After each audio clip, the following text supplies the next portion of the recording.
For centuries we have stared into the night sky searching for clues, but always with one quiet comfort, that the universe plays by the rules of physics we understand. That comfort just died. What began as a routine scan of interstellar debris by the James Webb Space Telescope ignited a revelation so profound it is already rewriting science textbooks behind closed doors. Astronomers were tracking what they assumed was the third interstellar visitor to our solar system, a harmless wanderer they called 3 Atlas.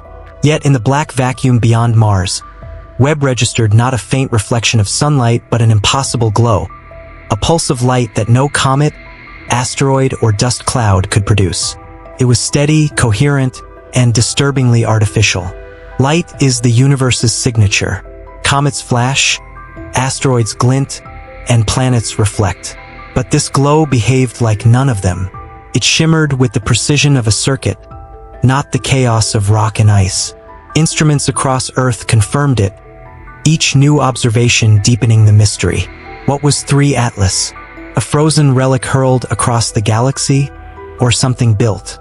Within days, coffee-stained desks at NASA, ESA, and Harvard filled with encrypted emails carrying a single electric question. What are we actually looking at? Behind those locked doors, scientists whispered the oldest and most unsettling question of all. Are we, at this very moment, being watched?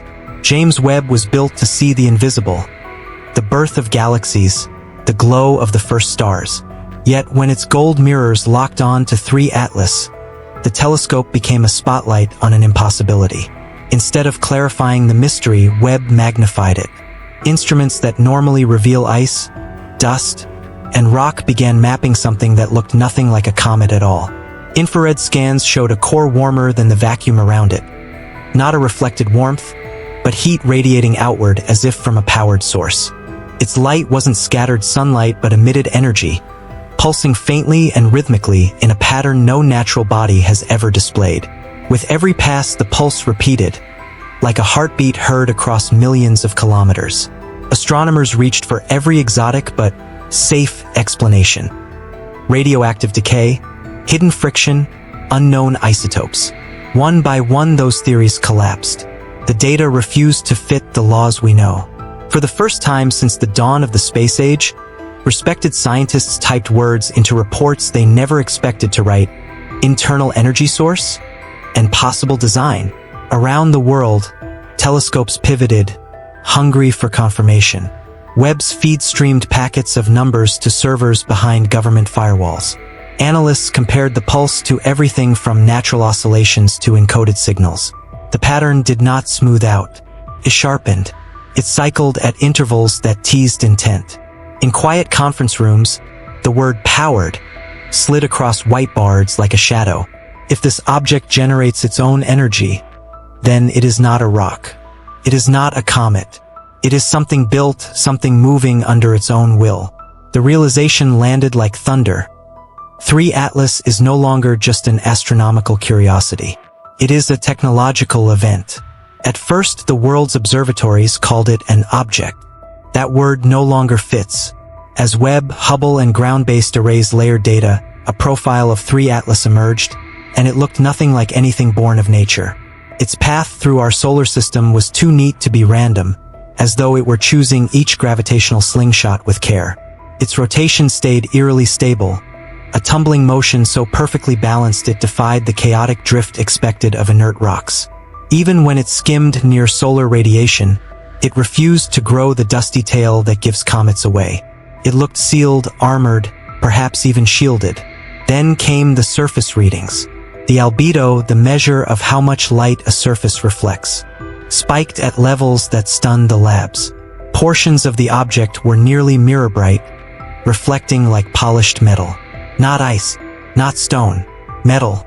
In fragments of encrypted emails and hastily redacted memos, a new vocabulary appeared: probe, beacon, artifact.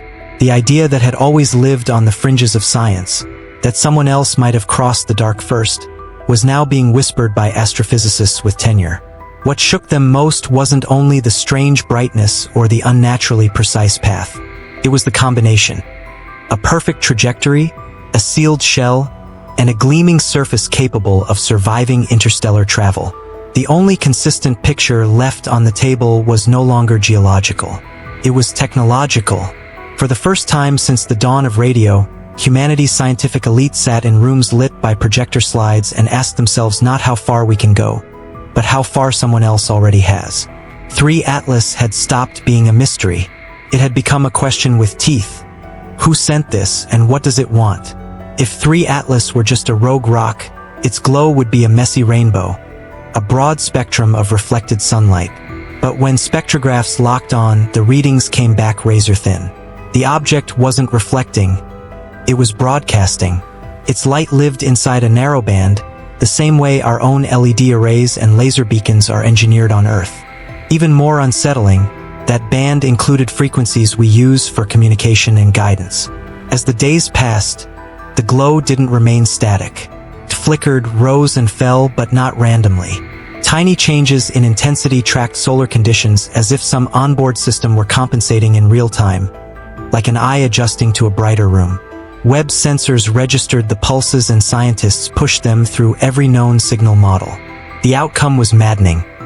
Inconclusive, yet impossible to call noise. Patterns emerged like faint handwriting in fog. Some researchers saw binary sequences, others the rhythm of a rotating power source.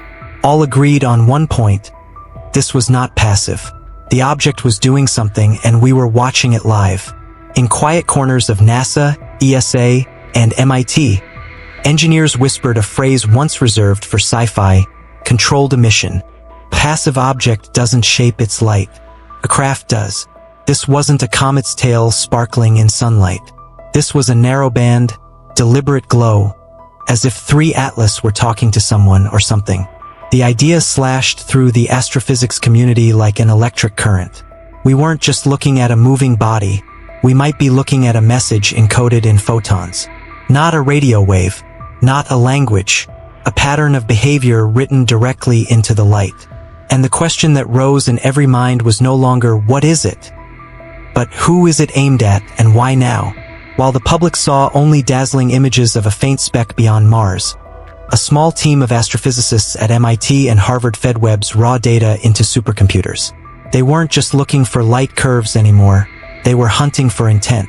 When they stripped away the noise using Fourier transforms and other deep signal algorithms, the background hiss resolved into something like a heartbeat buried under static. It was not a normal binary code, not a modulation used in any human technology. Yet its precision, its spacing, its uncanny regularity screamed design. The signal wasn't changing either. From the moment Webb first detected 3 Atlas, the pattern stayed locked, like a beacon that had been pulsing for centuries. That alone terrified the analysts. It meant this wasn't a reaction to us. It was an ongoing transmission, aimed at somewhere else, and that somewhere may already have received it. Within confidential memos, 2 theories emerged. The first: this is telemetry, a data stream feeding a distant source, a constant report from an ancient probe. The second: this is a beacon, a repeating call meant to be heard by whoever sent it, or whoever it's looking for. Both possibilities were equally unsettling. Even more chilling was the timing. Every pulse coincided with intervals that suggested mathematical intention, not cosmic randomness. Prime numbers, golden ratio arcs, rhythms written into nature's most universal patterns, the same motifs we've used ourselves to announce intelligence in messages beamed into space. It was as if the object had beaten us to our own trick, speaking in the only language no species could misunderstand: mathematics. In whispered phone calls and encrypted chat rooms, one thought rose like a tide. If 3 Atlas is speaking in math, it's not just a rock with a signal. It's a mindless relic following instructions, or a messenger waiting for an answer. The first cracks appeared not in the sky, but in the bureaucracy. As the pulse kept streaming from 3 Atlas, a confidential report began circulating through NASA and then across ESA, JAXA, and a handful of defense agencies. Someone inside couldn't resist forwarding it to a journalist who'd once covered classified launches. Within days, fragments of the report were being discussed in private Discord servers and obscure forums. It described what the public didn't know. Top officials were already coordinating with global space agencies to decide if 3 Atlas was harmless or a threat. On paper, the object was still an interstellar visitor. In private, scientists and military planners were asking the questions no press release could contain. If it's transmitting, who is receiving? If it glows with controlled energy, does it also have propulsion? If it is here by design, then why now? Inside those closed-door meetings, one hypothesis dominated the whiteboards. 3 Atlas isn't merely passing through. It's observing, tracking planetary alignments, electromagnetic fields, perhaps even advanced civilizations. The possibility that it was not a derelict but an active scout ignited panic. Because a scout implies a sender, and a sender implies intent. Meanwhile, leaks sparked a second-order crisis. If the public saw the data raw, speculation would explode. If the data stayed secret, trust would collapse. Agencies faced an impossible choice. Admit they were staring at a technological object of unknown origin, or bury the story until they had answers. They chose silence. But silence can't stop the countdown of a mystery this large. Inside labs from Cambridge to Kyoto, astrophysicists were already running their own simulations. And with every new line of code, one grim picture sharpened. We weren't simply seeing an anomaly. We were standing in the beam of something that might be looking back. In the scramble to decode 3 Atlas, one idea began to take hold among the more daring theorists. Maybe the object wasn't just emitting energy, maybe it was harvesting it. Its brightness rose and fell with its distance from the sun. Not like a comet sublimating ice, but like a collector adjusting its panels to feed. When scientists modeled its luminosity curve, they found it matched no known chemical reaction. Instead, it looked eerily similar to the output one would expect from a vast solar array buried beneath a thin shell of dust. A Cambridge physicist proposed a radical dual-function theory. The faint particulate cloud seen around the object isn't a natural coma at all. It's camouflage, masking an underlying structure while simultaneously acting as a medium to absorb photons. The dust hides the machine and powers it at the same time. If true, 3 Atlas wouldn't just be a probe. It would be a self-sustaining craft, designed to travel indefinitely across the void, refueling itself on the light of every star it visits. It could drift dormant for centuries, wake when it encounters a system worth studying, and send its findings home. And if our solar system triggered its awakening, then the ping our scientists detected wasn't curiosity, it was confirmation. The implications chilled even the most skeptical. A device like this wouldn't need a crew. It wouldn't age. It wouldn't stop. It would be an eternal scout, mapping civilizations across time. And by the time a civilization realized it was being observed, the data would already be gone, transmitted to wherever the scout calls home. In the glow of 3 Atlas, humanity saw not just a machine, but a mirror of what we ourselves might one day build, if someone else hadn't already built it first. By now, the agencies tracking 3 Atlas were no longer talking about an anomaly. In internal slides, they used a colder phrase, potential first encounter. And unlike the sudden arrivals Hollywood had taught us to expect, flashing saucers, dramatic landings, clear intent, this was contact in slow motion. Only data, only light, only silence. Despite decades of SETI searches and countless speculative papers, our political, scientific, and philosophical systems were utterly unprepared. No protocols existed for a machine that might have been quietly watching us for years before we even noticed. No leader could step to a podium and announce, "We are being observed," without igniting panic or ridicule. Leaked documents from France, Japan, and Brazil painted the same picture. They hinted that 3 Atlas might not simply be an interstellar oddity but the first deliberate interaction between civilizations, one side silent, the other scrambling. Behind firewalls, teams debated questions with no precedent. Do we signal back? Do we treat it as benign or hostile? How do you communicate with something that might be centuries older than your species? Meanwhile, Webb kept watching. Every new image doubled the tension, each measurement raising more questions than it answered. If this was contact, it was contact on their terms, not ours, quiet, distant, unervingly patient. And perhaps that was the most terrifying aspect of all. Because an invitation at least implies choice. Surveillance does not. In those private meetings, a realization crept in like frost. The first contact humanity dreamed about might already have happened, and we were the last to know. 3 Atlas hadn't spoken, landed, or shown itself. It didn't need to. It had already achieved what it came for, and still its light pulsed on. Astronomers thought they had finally mapped 3 Atlas's path, plotted its brightness curve, and predicted its next move. Then, without warning, the object shattered every forecast. In a span of under 2 minutes, its luminosity spiked nearly 40%. A flare so abrupt that Webb's instruments flagged it as an error. Ground-based telescopes in Chile and Hawaii confirmed it wasn't a glitch. Something had changed. Comets brighten gradually as ice sublimates. Asteroids flare only when they fracture. This was neither. There was no solar wind surge, no impact event, no fragmentary debris. It was as if someone had flipped a switch. Along with the light surge came a change in its thermal signature, the unmistakable fingerprint of systems powering on. In labs from Maryland to Munich, the same phrase appeared on whiteboards. Activation event? Worse, orbital calculations started to drift. Within days, subtle but measurable shifts showed 3 Atlas was no longer following the path gravity alone demanded. Even after analysts accounted for radiation pressure, the math wouldn't balance. The trajectory was bending, not outward, but inward, dipping closer to the plane of Earth's orbit.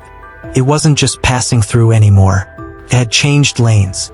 Publicly, scientists urged caution, citing anomalous forces or measurement error. In conference rooms, the slide decks changed.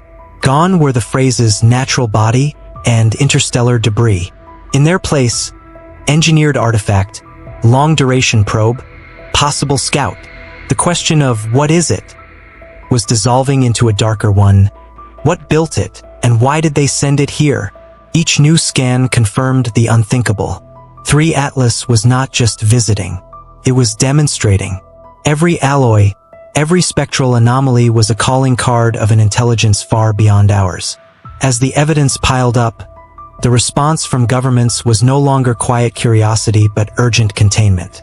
Encryption protocols on observatory networks went from routine to military-grade overnight. Research teams that had spent years publishing open papers on exoplanets were abruptly reassigned or told to pause their work, pending review. Satellite constellations that had nothing to do with astronomy began recalibrating in the same orbital windows where 3 Atlas could be seen. In one leaked briefing from an international defense consortium, a phrase appeared that froze even seasoned analysts: long-term observation probe. It described a craft designed to cross interstellar distances, remain operational for centuries, and gather intelligence on emerging civilizations. If that was true, then 3 Atlas wasn't an isolated visitor. It was a scout, the first point of contact for something larger, or simply a machine whose very presence marked our system on a cosmic map. Behind closed doors, officials debated questions with no precedent. Do we acknowledge it publicly and risk panic? Do we try to intercept it? Is it listening to us already? Is there anything we can do? No answer felt adequate. Meanwhile, the sky remained unchanged to the naked eye, a single cold point of light sliding silently against the stars. While on Earth, secrecy thickened like fog. Public statements turned bland and non-committal. Technical papers vanished from preprint servers. Even reputable journals that had been covering 3 Atlas in detail began publishing sanitized abstracts. Outside the firewalls, a handful of independent observatories kept releasing raw data, but their findings were drowned out by a rising tide of speculation, hoaxes, and noise. The truth has become a strategic asset, and history has shown what happens when governments declare a discovery classified. The facts don't disappear. They go underground. Shut out of official channels, a loose coalition of astronomers and mathematicians turned to open data and brute force analysis. They weren't looking for a headline. They were looking for proof of intent. For weeks, they fed every available measurement of 3 Atlas, its trajectory, light curves, pulse intervals, into algorithms designed to hunt for order hidden in chaos. What emerged was not chaos. When plotted against the positions of the planets, the object's path traced a graceful Fibonacci spiral, the ancient golden curve that repeats from seashells to galaxies, and, not coincidentally, appears in the cosmic greetings humanity has beamed into space. The timing of its course corrections, the flare-ups, even the return ping correlated with prime number sequences. The odds of this happening naturally were so low the computers struggled to express them. This was not a random flyby. It was navigation with mathematical precision, as if following a preloaded map or schedule. In encrypted chats, the researchers whispered the unthinkable. Perhaps this isn't just a probe sending radio back to its makers. Perhaps the behavior itself is the message, a living pattern designed to be recognized by any species capable of recognizing patterns. Not sound, not symbols, actions.